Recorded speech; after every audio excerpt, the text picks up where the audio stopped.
Fala, gente bonita da segunda série do ensino médio, sejam muito bem-vindas, muito bem-vindos as nossas estudantes, professoras, responsáveis, professores que possam estar acompanhando aqui o nosso encontro de reflexões sobre o poder do contrato social às redes.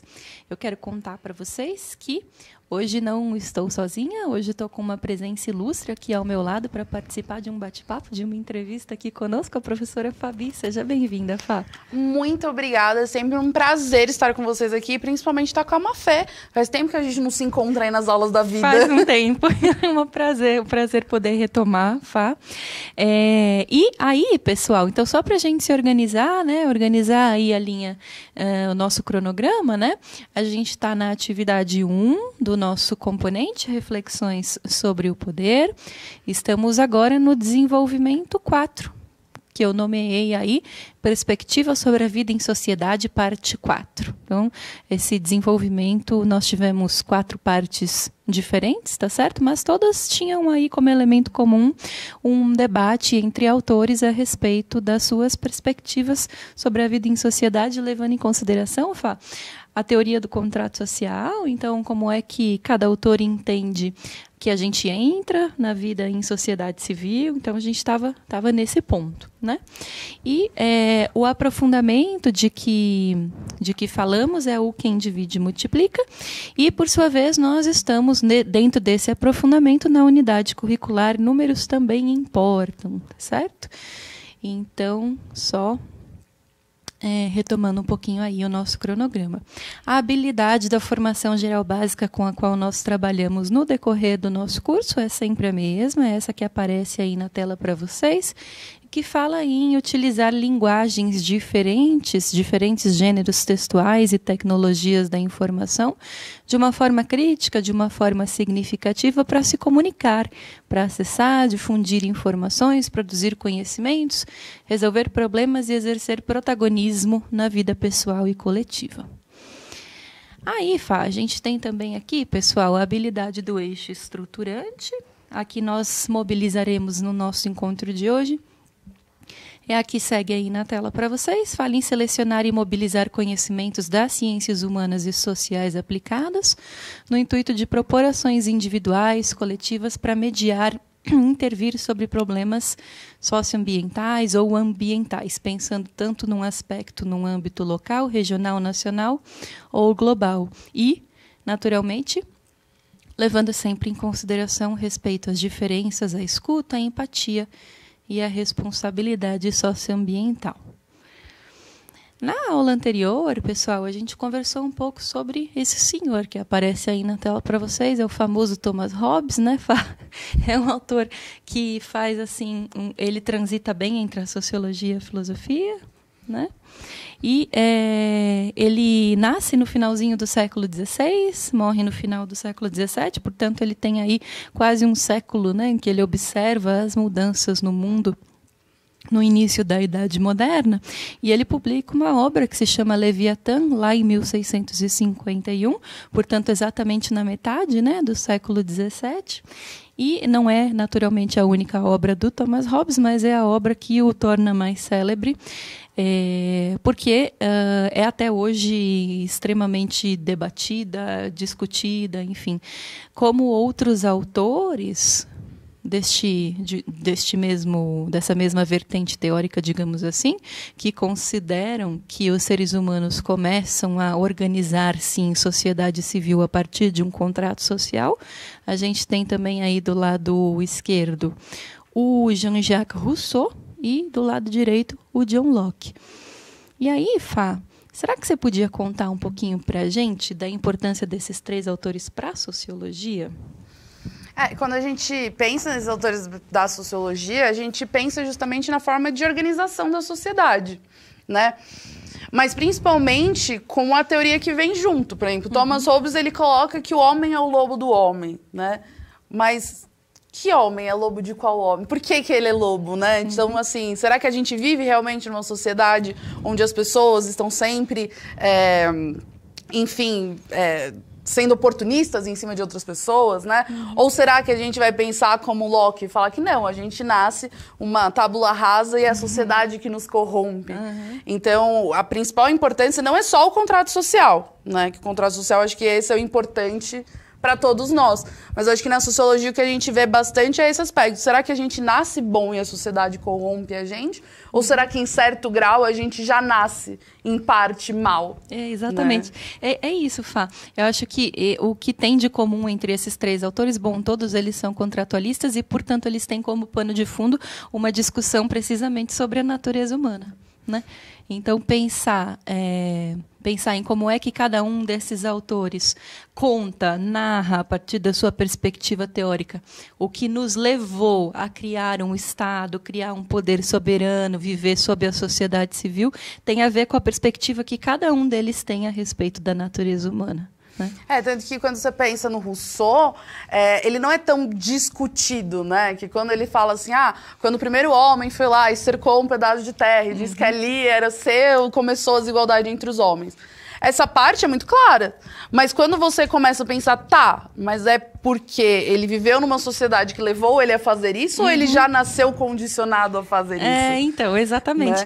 Né? E o Rousseau, ele tem uma perspectiva sobre a natureza humana que é uma perspectiva eminentemente boa. Sim. Né? Então ele enxerga que em um momento pré-sociedade civil, pelo menos o seu edifício teórico, ele constrói da seguinte maneira. Em um momento pré-sociedade civil, a humanidade vivia em determinadas coletividades, essas coletividades eram assim mais ou menos isoladas no mundo, né? E essas pessoas, esses homens que viviam de forma assim, num estado de natureza, porque não existia ainda, né, um governo, enfim, em um estado primitivo, aqui usando entre aspas, se bem que o Rousseau mobiliza essa palavra sem aspas mesmo, né, eram homens que eram bem talhados psicológica e fisicamente, justamente porque respondiam muito bem às demandas da natureza. Então, eram indivíduos e homens, eu uso no sentido de humanidade, pessoal, eram homens que estavam sempre bem preparados psicologicamente para lidar com as adversidades, os sustos, as angústias, né, advindas dessa vida natural, e muito bem talhados fisicamente também, porque conseguiam correr para fugir de animais, conseguiam, escalar, conseguiam construir abrigos para se proteger do clima, né? Então, é uma visão, Fá, que é eminentemente boa sobre a natureza humana, mas, como você mesma colocou, quando a gente entra em sociedade, tem um certo processo de corrupção, né? Porque você pode... Eu sempre falava que, assim, as ambas teorias são válidas, né? Porque se você pega uma criança muito pequena, ela também não quer dividir os brinquedos dela. Então, ela nasce ruim? Ou será que não existe a questão que o próprio Locke, né, que quando a gente pensa no estado de natureza, a gente pode pensar no estado de natureza mesmo, né? Então, assim, eu sou maior, eu sou mais forte, eu consigo pegar mais maçãs que você e você não vai tirar de mim. Você boa. é mais baixo e você não alcança essas maçãs. Então, você vai ficar sem. E aí, por ver essa discrepância, essa desigualdade natural, vamos dizer assim, é que a gente se corrompe. Fala, você vai pegar 10 maçãs? Você vai ver. Eu vou lá na sua casa à noite, quando você estiver dormindo, pegar 10 pra mim. Exato, vou pegar as 10 e ainda vou levar seu cobertor junto. E aí, então, assim, será que a gente realmente nasce essa flor do campo, né, apenas de bondade, ou será que a gente já nasce um pouco com certos egoísmos, com certas questões, né? E aí, eu acho que por isso que acaba a gente discutindo muito mais o Hobbes e o Locke, porque dá muito mais discussão, né? Sem dúvidas. Até porque se a gente for se basear assim na nossa sociedade contemporânea, a gente está o tempo todo sendo bombardeado por informações que são, nossa, muito desanimadoras, né? Então, crimes, guerra, então coisas que nos fazem, sei lá, querer tender do ponto de vista, assim, né, da nossa impressão sobre as coisas, querer tender mais para o Hobbes, né? Querer pensar que, de fato, o homem é um animal naturalmente mau e que se compraz, né, em perturbar o outro, tirar a paz do outro, enfim.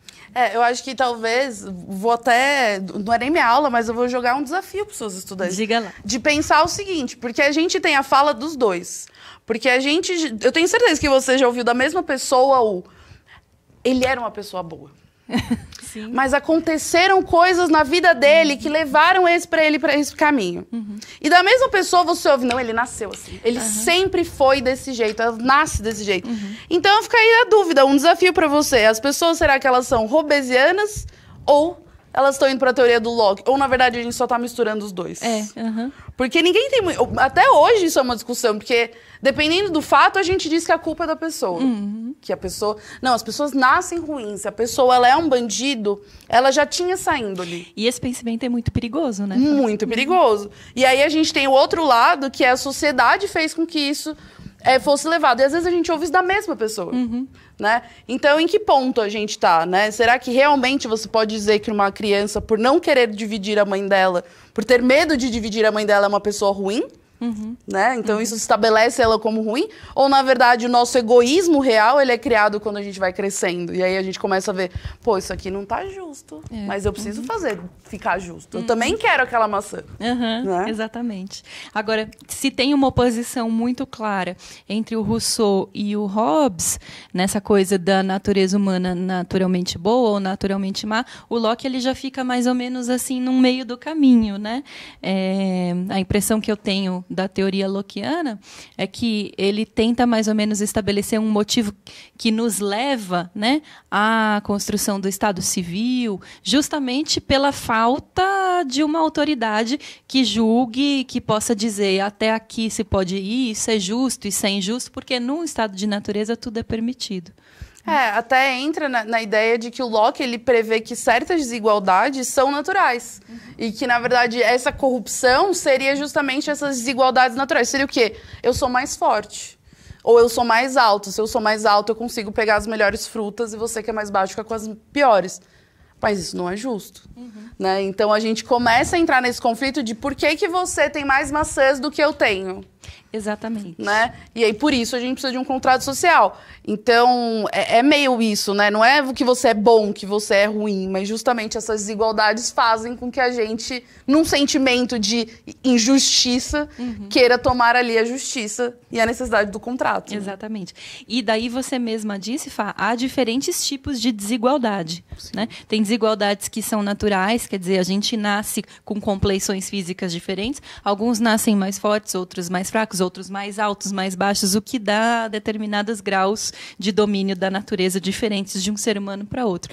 E aí, Fá, eu queria te convidar para um bate-papo que está presente aqui no desenvolvimento, né, dessa atividade 1 do nosso componente, é um bate-papo composto por 4 perguntas. Se bem que a gente já estava batendo papo até agora, Sim. né? Mas agora eu te convido oficialmente para uma entrevista. Você topa? Bora. Ai, tô chique agora. Fabiana por Fabiana. Muito bom. Fabiana por Mafê.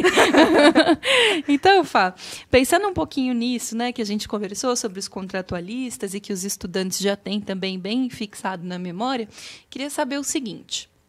Na sua visão, enquanto socióloga, né, quais são os fatores de desigualdade possíveis de encontrar na nossa sociedade? A gente tem desigualdade de acesso, né? Então nem sempre a gente tem acesso aos mesmos recursos, e isso pode ser tanto por uma questão econômica quanto geográfica, né? Então, por isso que eu estou colocando separado o acesso a recursos de desigualdade econômica. Ah, você entende como coisas diferentes. Então, é que pode ser a mesma coisa. Por exemplo, eu posso não ter acesso a um recurso por uma desigualdade social. Por exemplo, eu moro numa comunidade afastada, eu não consigo ir ao cinema. Ah, perfeito. Né? Mas, às vezes, você tem as desigualdades de território. Então, por exemplo, se você pensar no sertão e você pensar, por exemplo, sei lá, no centro-oeste, onde você tem muita mata, aí você também tem uma desigualdade de recursos. Mas essa é uma desigualdade natural. Né? Então, você tem a desigualdade de recursos, desigualdade a maior, se a gente for pensar, é econômica. Né? Então, eu, por ter dinheiro, tenho o privilégio de ter acesso a recursos, a educação, enfim, a várias coisas que as outras pessoas não têm. Então, é desigualdade financeira, né? Econômica, recursos. E aí a gente tem as desigualdades de, por exemplo, racial, gênero, né? E isso também tem a ver com o econômico? Tem. Todas elas têm a ver com o econômico, querendo ou não. Mas algumas delas acontecem de uma maneira separada. Você pode ser uma mulher de uma classe alta, mas sofrer violência por você ser mulher, ter um salário desigual. Você pode ser de uma classe alta, mas por você ser negra, você vai continuar sofrendo racismo. Exatamente. Né? Então, a gente tem aí... Eu acho que a maior é econômica, mas a gente tem desigualdade de acesso, desigualdade de gênero, enfim. Né? E o que te parece, Fá? As desigualdades naturais, elas devem justificar as desigualdades sociais? O que você pensa sobre isso? Aí eu vou até colocar aqui um pouco de opinião pessoal, assim, né? Eu acho que hoje não, né? Porque se você for pensar assim, quando a gente fala sociedade de natureza, realmente, aí você tinha... A pessoa mais forte vai ter ali um privilégio sobre quem é mais fraco. A gente vê isso com os animais da natureza. Hoje não tem como. A gente tem recursos o suficiente que o fato de eu ser mais alto ou mais baixo não vai fazer diferença no que eu vou caçar, porque eu vou estar numa prateleira do supermercado. Exato, que nem caçar eu vou precisar. Vou só pegar lá, né? Eu vou lá no supermercado. O fato de que... sei lá, eu sou baixinha e uma pessoa muito alta, não vai fazer diferença. O fato de eu ser mais fraca e uma pessoa muito mais forte, isso não vai fazer diferença. Essas não fazem, mas outras desigualdades naturais do tipo cor da pele, gênero, infelizmente, de alguma forma, elas aparecem refletidas em desigualdades sociais, né? Total, mas aí é aquela questão, né, que é uma justificativa que a gente usa, mas que não é uma justificativa. Porque se a gente falasse, por exemplo, assim, eu não tenho... É um exemplo bem idiota, mas é o único que eu pensei. Eu não tenho acesso ao wasabi. Porque o wasabi só planta no Japão, numa região muito específica, e é muito caro. E por ser uma região muito específica e muito pequena, não tem como distribuir para o mundo inteiro, não tem quantidade. Aí eu posso falar, não, é uma desigualdade natural que existe, não tem como eu resolver isso. Só nasce naquele lugar, não adianta eu plantar no quintal da minha casa. Aí é uma desigualdade que você ainda tem como dizer, tudo bem. Né? Mas hoje, se você pensar em arroz, carne, soja, coisas que são produzidas em larga escala, você não tem essa, mas é porque eu moro no sertão e no sertão não tem, sei lá, chutar uma coisa, arroz. Tudo bem, mas hoje você não tem como usar isso como desculpa. De fato. Né? Então, eu acho que hoje, em si, não existe nenhuma desigualdade que possa ser justificada pela natureza. Porque a gente já desfez a natureza. Exatamente. A gente já moldou a natureza. A gente já dominou em grande medida. Em grande medida. E mesmo que a gente não dominou de, por exemplo, plantio, a gente dominou em relação a vias de comércio. Exato. Né?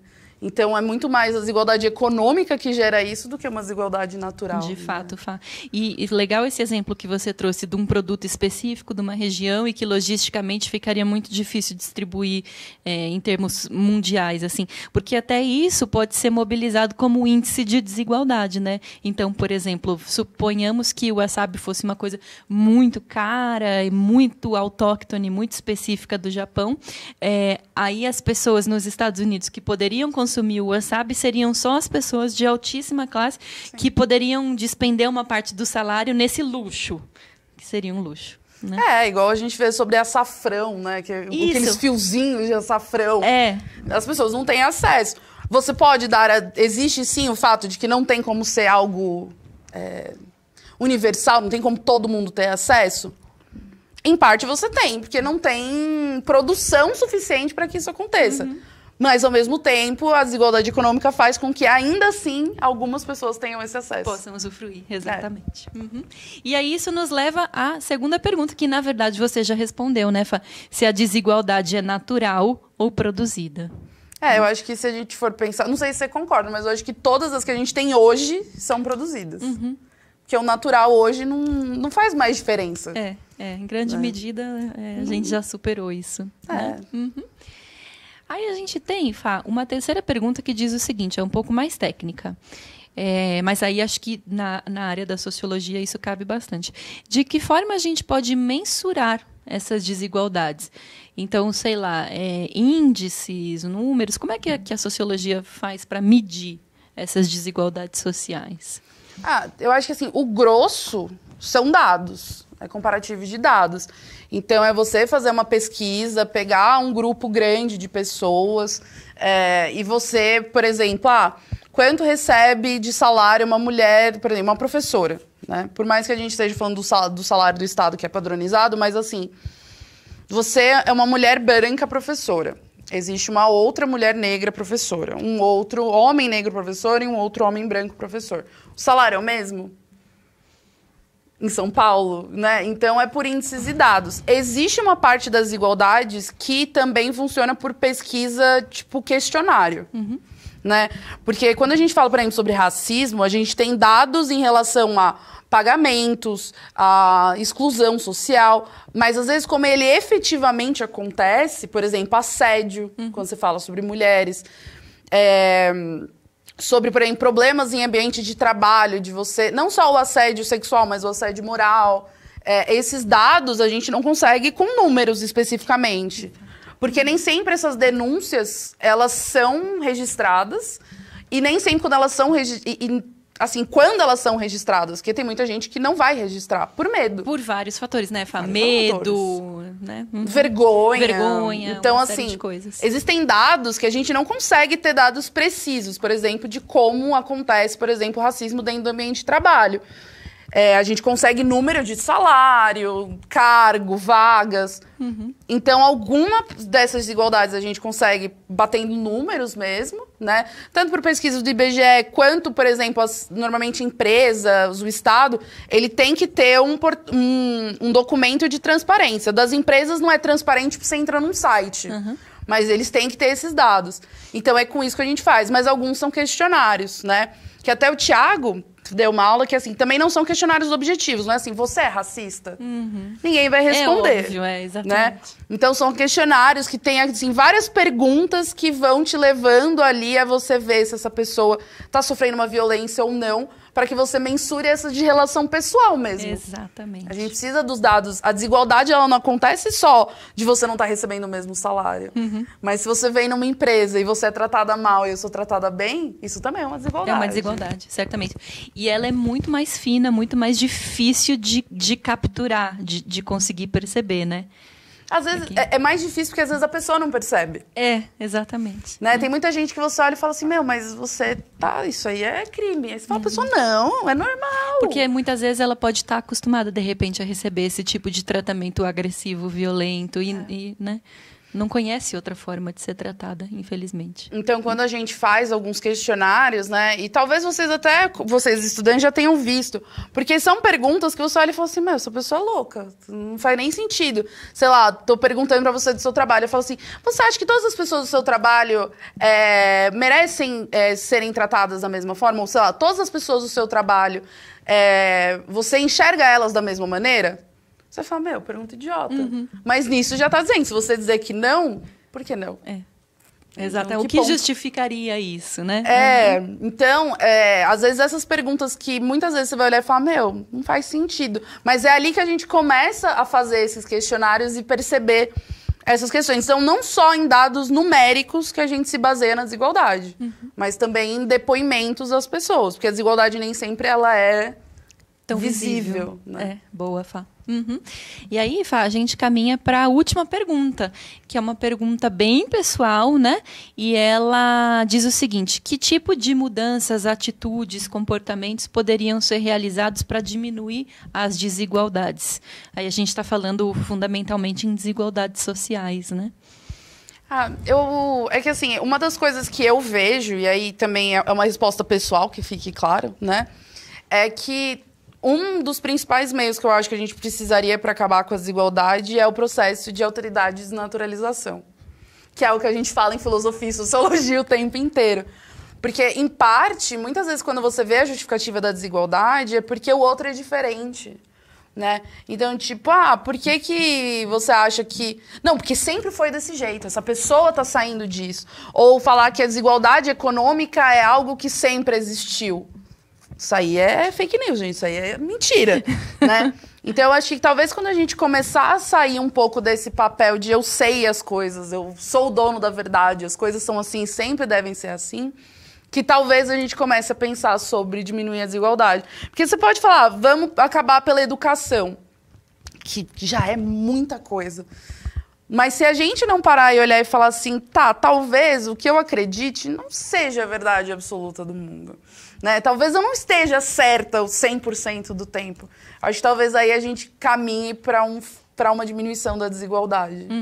Muito legal a tua resposta, Fá, porque ela envolve primeiro uma certa mudança de mentalidade num nível individual, né? E que, obviamente, daí vai avançando para um coletivo, mas essa mudança de mentalidade individual, ela é fundamental mesmo. Porque às vezes eu acho que a gente fica muito... Mas e os governantes? Mas assim... Você está falando, por exemplo, de sustentabilidade. O que os governantes estão fazendo? Mas você está jogando papel na rua? Porque os governantes são 10. Nós somos, sei lá, 15 milhões. Então, a gente também tem que pegar um pouco essa responsabilidade pra gente, né? Principalmente da maneira que a gente trata as pessoas. Nossa, sem dúvidas. Né? Concordo que a gente olha pro outro. A desigualdade em empresa, não estou dizendo que o governo não tem um papel, que a política não tem um papel fundamental. Mas quando você fala que seu chefe, por exemplo, é abusivo... É muito mais sobre ele, né, também ter essa escolha, porque hoje a gente tem informação. Exato. Dizer disso há 50 anos atrás, por exemplo, na época que a escravidão era algo permitido por lei, as pessoas não tinham outras fontes de informação. Para elas, aquilo era a única verdade. Hoje, você não tem como dizer que você está preso numa única verdade. Concordo plenamente, Fá. E aí, a gente vai caminhando para o final da nossa entrevista. Foi uma delícia, foi um prazer poder te ouvir. E aí, a gente conta para os nossos estudantes, Fá, as sugestões que a gente deixa, né? Para quem quiser se aprofundar um pouquinho mais no tema que a gente conversou hoje, sobre desigualdades sociais e desigualdades naturais, quais delas persistem na nossa sociedade contemporânea, se uma justifica a outra ou não, enfim. Daí a gente deixa como sugestão uma música da Plebe Rude, né? Muito boa. Muito boa. Uma música do Emicida, né? Boa Esperança. O documentário Ilha das Flores, que é um clássico também. Um clássico. Né?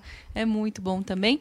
E, já que a gente falou tanto sobre desigualdades, tem um texto da Martha Argerich, que é uma filósofa, uma cientista política, né?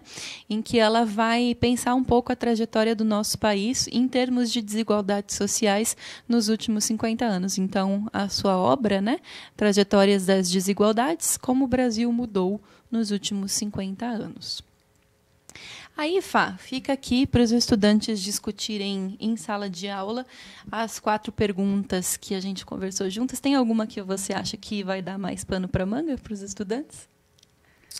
Eu acho que é sempre válido discutir se a desigualdade é natural ou produzida. Sempre válido, né? Sempre válido. Eu concordo também. E, em grande medida, os nossos autores, eles estão discutindo essa questão. Então, quando a gente fala, né, do Hobbes, quando a gente fala do Rousseau, quando a gente fala do Locke, em grande medida eles estão discutindo essa questão primordialmente. Afinal de contas, as desigualdades naturais, né, essas desigualdades que havia e eram tão fortes e determinavam as dinâmicas sociais lá no estado de natureza, será que vale a pena continuar pensando nelas como justificativas para desigualdades sociais num mundo que a gente vive, que já é um mundo que possui um governo, que possui leis, que possui normas, convenções, etc. E um pouco é a tese que você estava defendendo na sua resposta. E aí é aquela questão, né? O cachorro, ele não pensa, né? Ele tá no estado de natureza. Mas se você cuida dele, ele te morde, você acha que ele errou. Né? Que ele cometeu um erro absurdo. Isso porque ele é um animal irracional. Por que a gente não pensa assim sobre as pessoas também? De fato. De fato. Se o seu cachorro te morde, nossa senhora, pior cachorro do mundo. Ele nem tem consciência, ele tá fazendo por instinto. Mas quando a gente faz, será que a gente também não deve pensar que a gente não está mais no estado de natureza? Então talvez não seja mais justificável? Exatamente. Não seja justificável pensar que aquilo que valia antes, né? Então, pensar que o mais fraco precisa ser tratado como mais fraco, né? Que aquilo que valia antes não faz mais nenhum sentido agora. Exato. Né? Te agradeço muito, Fá. Foi um prazer ter estado com você. Volte mais vezes, o convite fica posto. Sempre maravilhoso. E, gente, só arrasar, porque a Mafê é apenas maravilhosa e vocês têm todos os instrumentos aí. Linda. Obrigada, Fá. E obrigada, pessoal da segunda série. Foi uma honra ter estado com vocês. Na próxima aula, nós começaremos o trabalho com a atividade 2, que vai falar um pouco mais sobre poder organizado na forma do Estado, quais são os instrumentos de que o Estado, com E maiúsculo, isso veremos, dispõe para conduzir as condutas dos cidadãos. Um grande abraço, cuidem-se muito e até breve.